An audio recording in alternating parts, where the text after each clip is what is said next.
So welcome back everybody, this Sunday the 27th of October.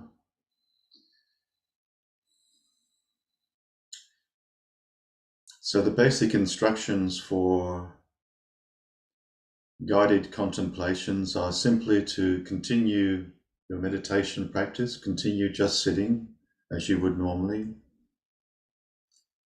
and just allow my words to pass through your mind. You don't have to hold on to them. And I will leave more silence than usual than in a Dharma talk.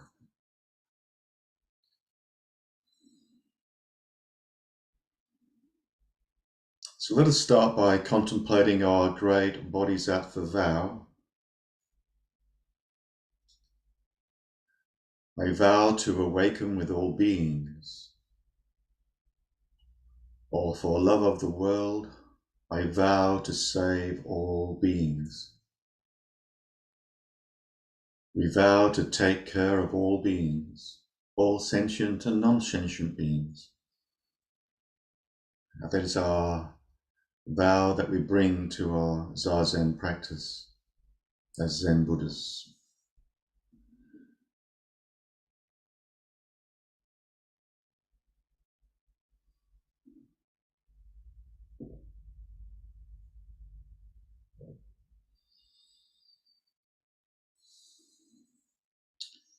The title of today's contemplation is Your Original Face is Always Changing.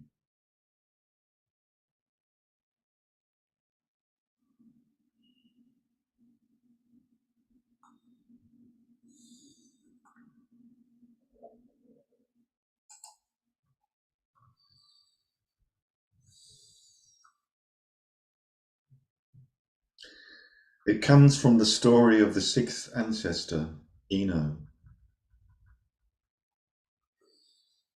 It's a story which is retold in case 23 of the Gateless Barrier collection of koans.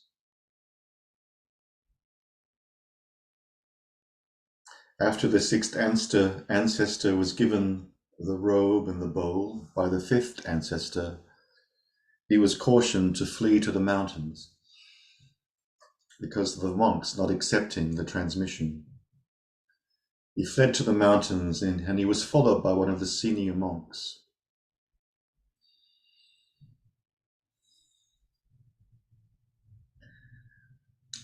The head monk called Ming eventually caught up with Eno at the top of the mountain. He tried to take the robe and the bowl, but he couldn't shift them. And at that moment, Eno turned to Ming and said, "Don't think good, don't think evil. At this very moment, what is the original face of Ming, the head monk?" And at that moment, Ming had a realization. He realized his true self. He realized his true nature.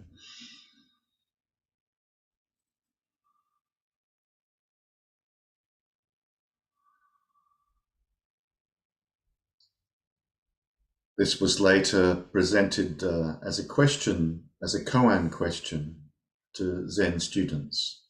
Often the question is phrased, "What is your original face before your parents were born?"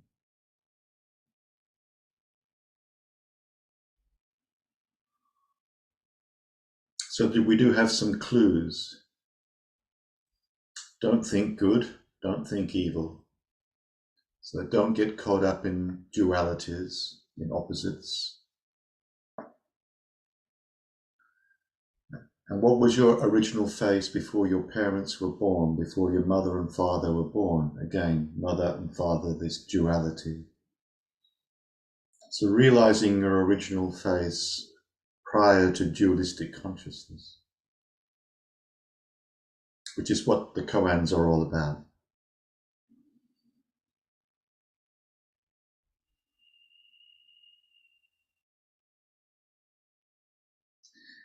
At this very moment is another clue.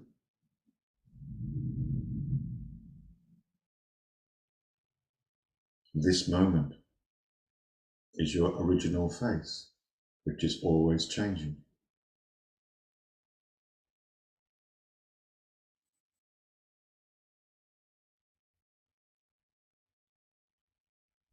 What you see is the way. Just sit, and your original face immediately appears. There is nothing hidden. There is no secret.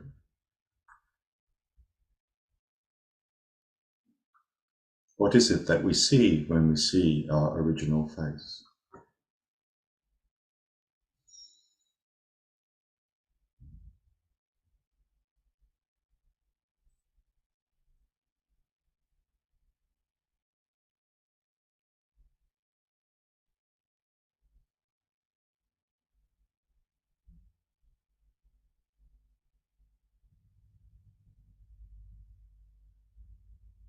Seeing also means really becoming one with. Seeing your original face or realizing your original face is becoming one with your original face.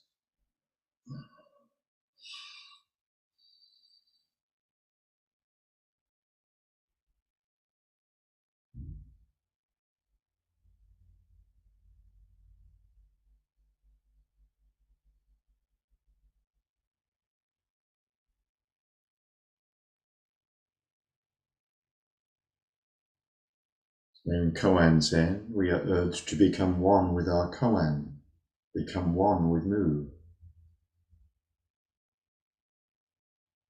In just sitting practice, we are urged to become one with just sitting. And in becoming one, we forget our separate self. We forget our self-consciousness. We just become one with this moment.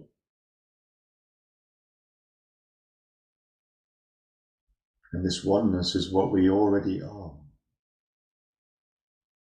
No need to go seeking for it far and wide. It's already here, immediately present.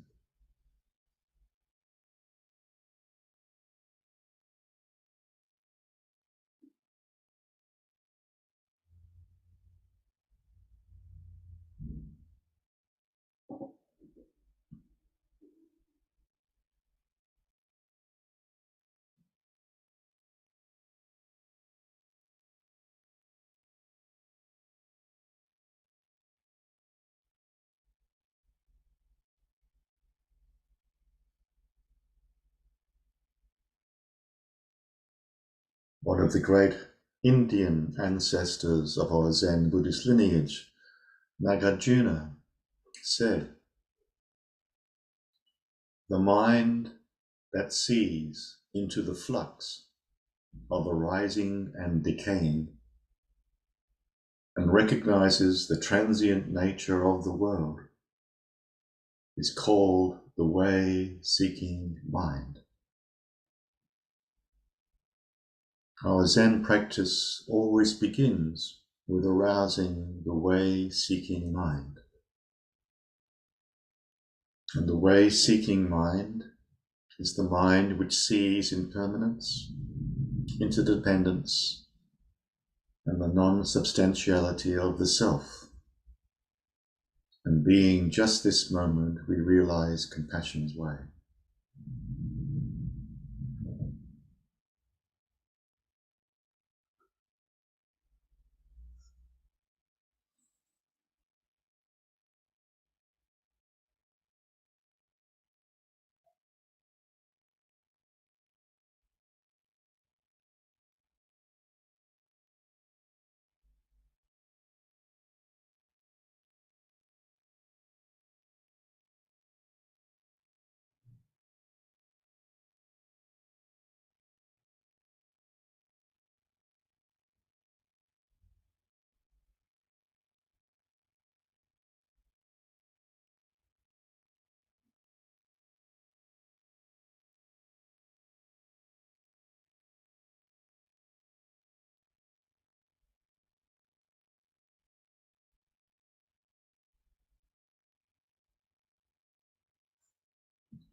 There's a beautiful gatha in our Zen Sutra book, which also captures this very well. It's called Peaceful Dwelling as Change Itself. It goes like this. Unceasing change turns the wheel of life, and so reality is shown in all its many forms. Peaceful dwelling as change itself liberates all suffering sentient beings and brings them to great joy.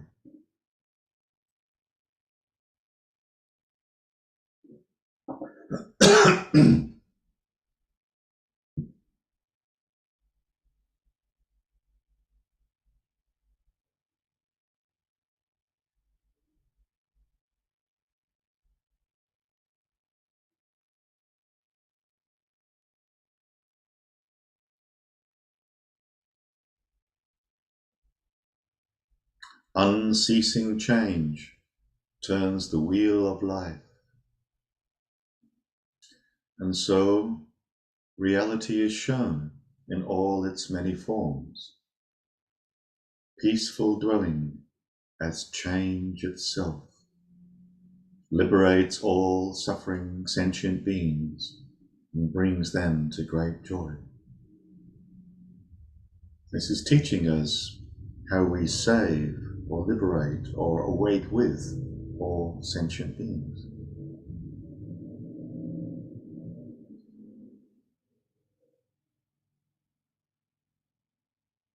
And it captures the two fundamental aspects of Buddhist meditation, or Zazen practice.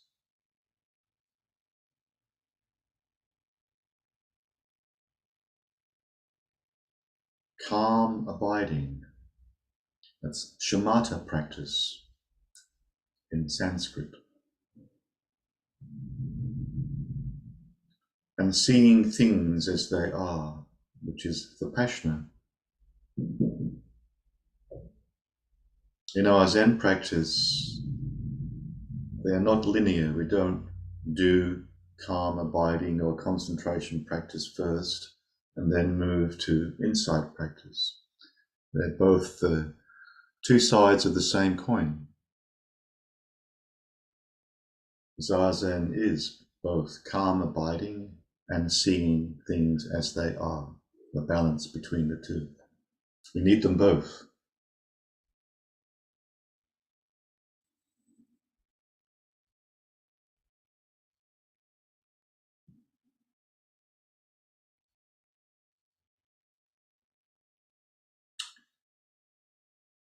If we only have calm abiding without insight or luminosity or illumination, we can sort of sometimes just pleasantly drift along. So we need that kind of clarity that comes with silent illumination, insight into seeing things as they are. We also need to bring that sense of calmness to seeing things as they are, certainly as preparation for our everyday lives, when things as they are can catch us by surprise. When the rug is pulled out from underneath us, that's when our calm abiding can kick in.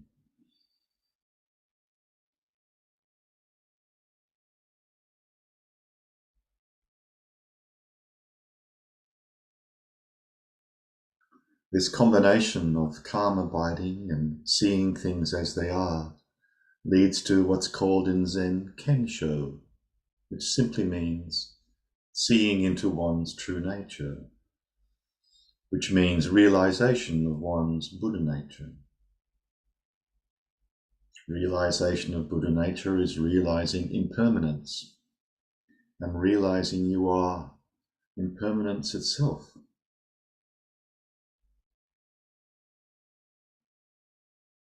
And then our practice life becomes a constant performance of impermanence. Remember, we don't practice as a means to an end. We don't practice in order to realize. Practice and realization are one unity and never ending for as long as we live.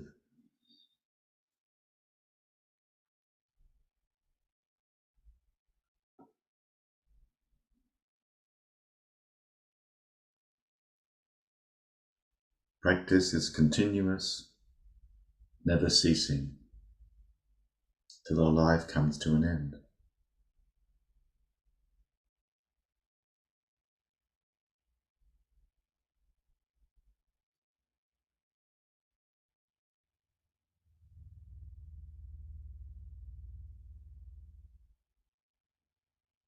Practice includes realizing our original face was non-dual right from the start, and realizing our original face is always changing from moment to moment. Hence, there is nothing to hang on to, nothing to hold on to. Peaceful dwelling as change itself.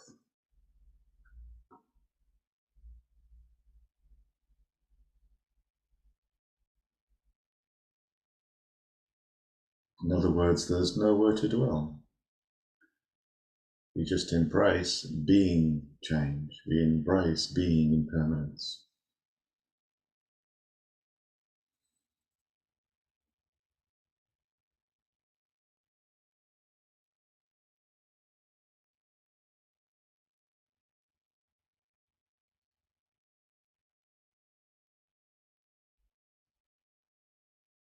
And when we practice Zazen with a calm mind, we can experience great joy in realizing our impermanence, believe it or not. We realize there is nothing permanent we can find that is suffering. There is no one who suffers. This is also liberating all sentient beings, to realize there is no intrinsic, substantial, permanent self which suffers.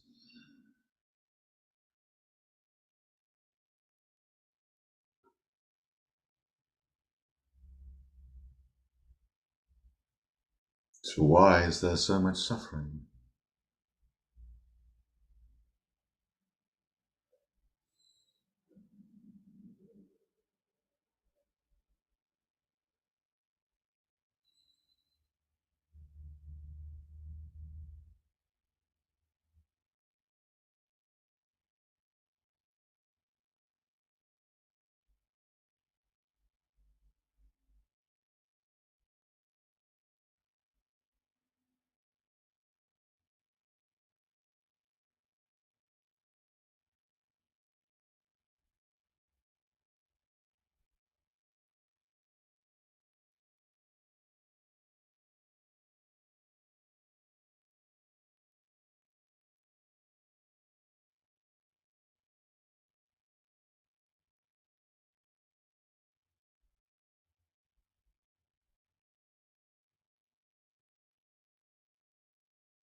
When we resist our true nature, we suffer.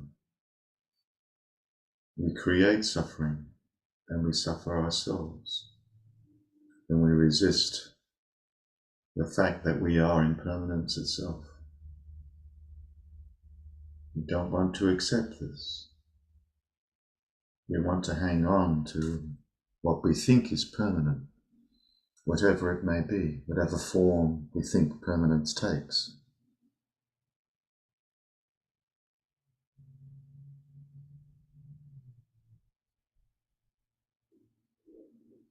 When we refuse to recognize and accept that our true nature, our true self, is permanence, impermanence itself, we suffer.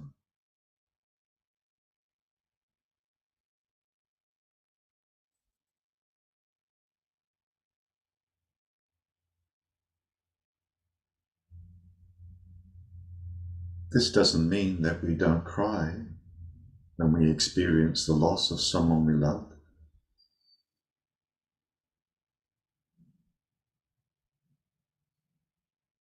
It doesn't mean we don't cry when we witness the destruction of habitat, when we witness the death of innocent civilians and children.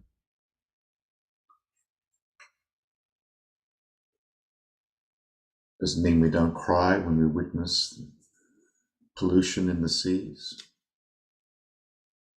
in the rivers, in the air.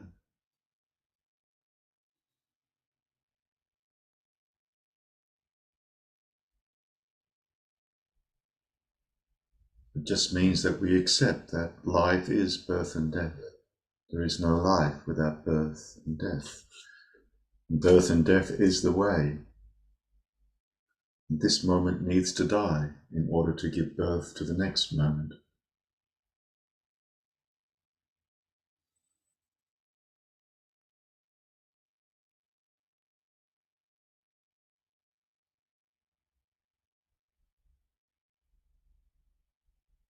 And this moment, of course, conditions the birth of the next moment, whether it's on an individual or a collective level. We cannot escape our history in that sense. But each moment is also a fork in the road. We can choose to calmly abide as impermanence itself, or we can seek to escape it.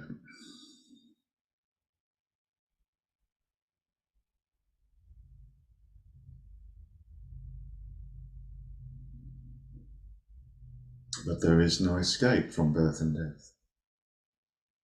There is no escape from change.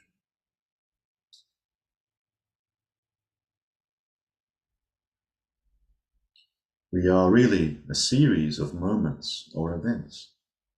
We are a happening, not an essence or a substance. This moment is our original face, nothing hidden, each moment changing faster than the blink of an eye. We are already non-dual, we are already in the world. We are inseparable from the world. We are the world and the world is you. There is no barrier. The barrier is gateless. We are the open. Practicing Zazen is practicing opening our heart and mind.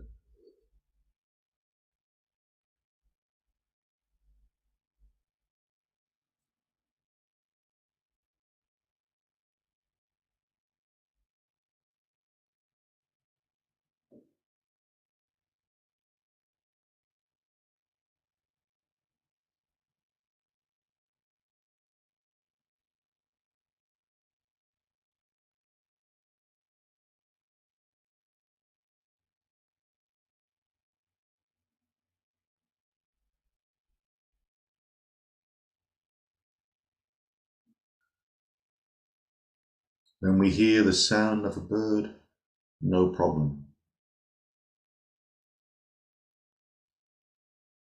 We can be one with the sound of the bird.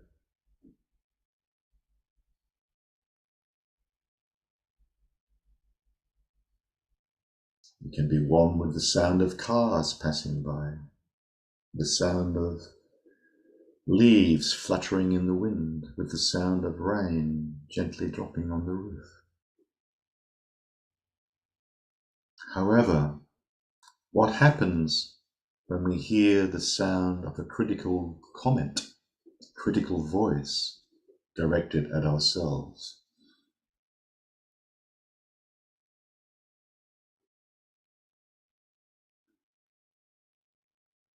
In these moments,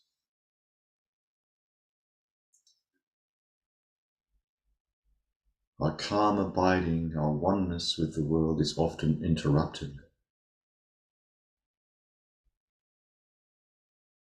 creating a rupture in our seamless being in the world. All of a sudden, we seem to be catapulted into self-consciousness. You're no longer at one.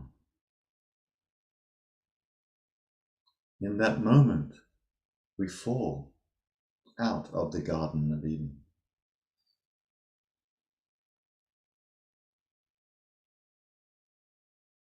And of course, there's a long history of this on both the collective and individual level. We fall out of the Garden of Eden from a very, very young age.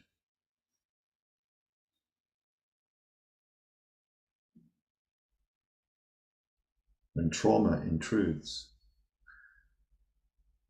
we start to construct a world in which we identify as a separate subject, which we have to protect at all costs. Every small T trauma is another wedge into separateness.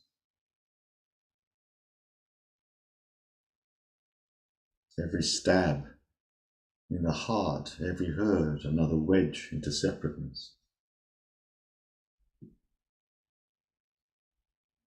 And then we forget our original face and our natural functioning in the world.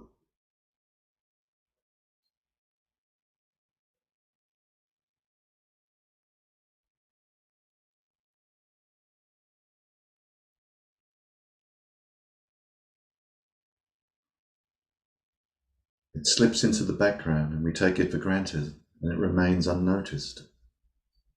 And we identify with and perform being a separate self. And sometimes, if the truth be told, we can enjoy the drama of being separate, of being special. And sadly, we forget our true nature.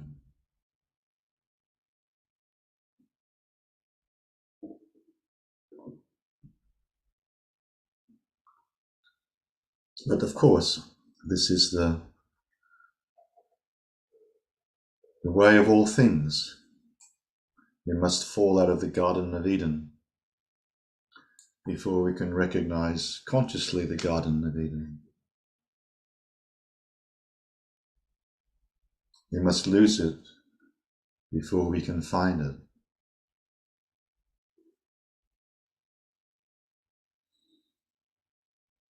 And that is what draws us to this practice, whether we know it or not.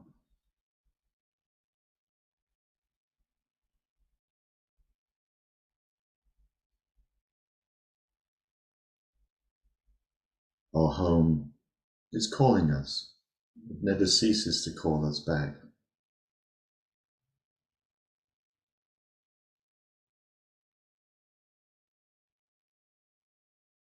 In our Zazen practice, we return to our original face before our parents were born. And we return home again and again and again, till we start to be able to reclaim our original home, to recognize it.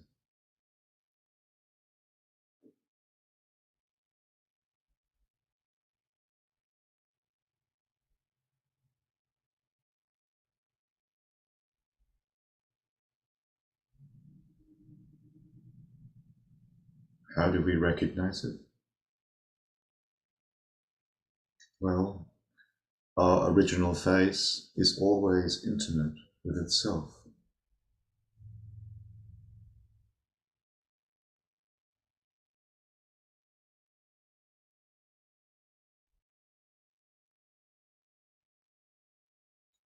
Our original face recognizes itself without any effort on our part. We just have to get out of the way.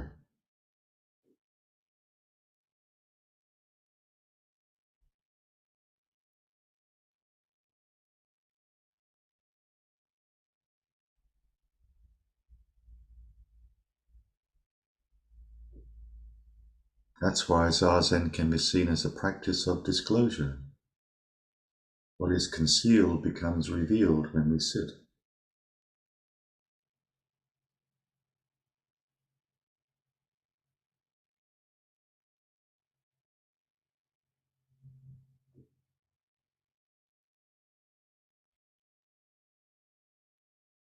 We see the tree, and we are simultaneously aware it is me that is seeing the tree. We see the star, and we are simultaneously aware that we are seeing the star. The star is inseparable from my perceiving it. Shakyamuni Buddha looked up at the morning star and said, "That's me." Or we could say, the star sees me. Or we look at the flower and the flower sees me. We could say the sound hears the sound.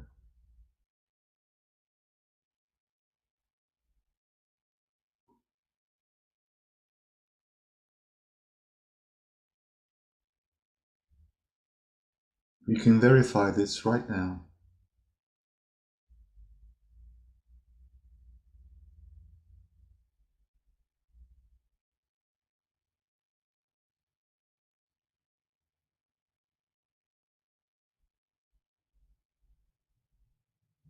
Who is hearing the sound?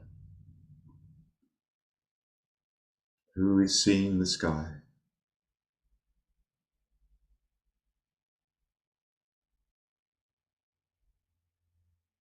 Or is it the sky that is seeing you and the sound that is hearing the sound? Or the sound that is hearing you? You are the sound and you are the sky. In fact, we could say our world, which we love, our world self, is also embedded in this great cosmos. We could say we are the cosmos, experiencing itself in human form.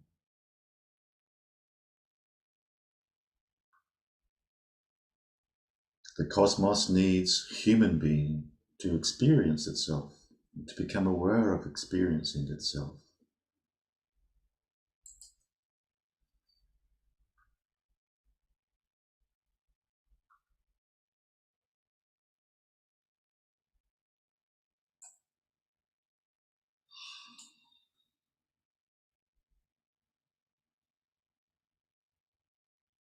We live as human beings in the world.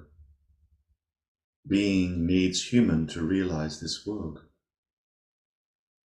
Being in the world means we are also embedded in the cosmos. We could say the cosmos itself is timelessness. That time comes into being with human being.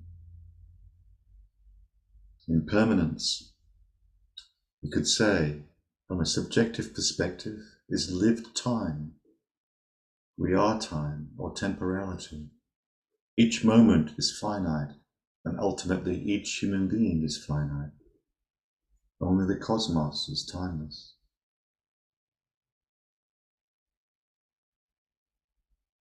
We are birthing and dying each moment within the infinite realm of the cosmos. Birth and death is what time is for human beings.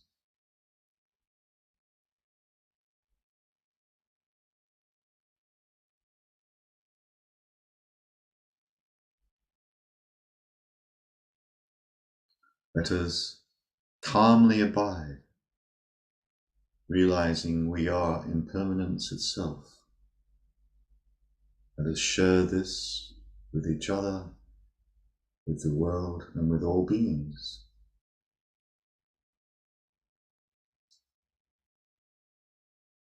Let us help all beings and liberate them from clutching and grasping and holding on to the illusion of permanence.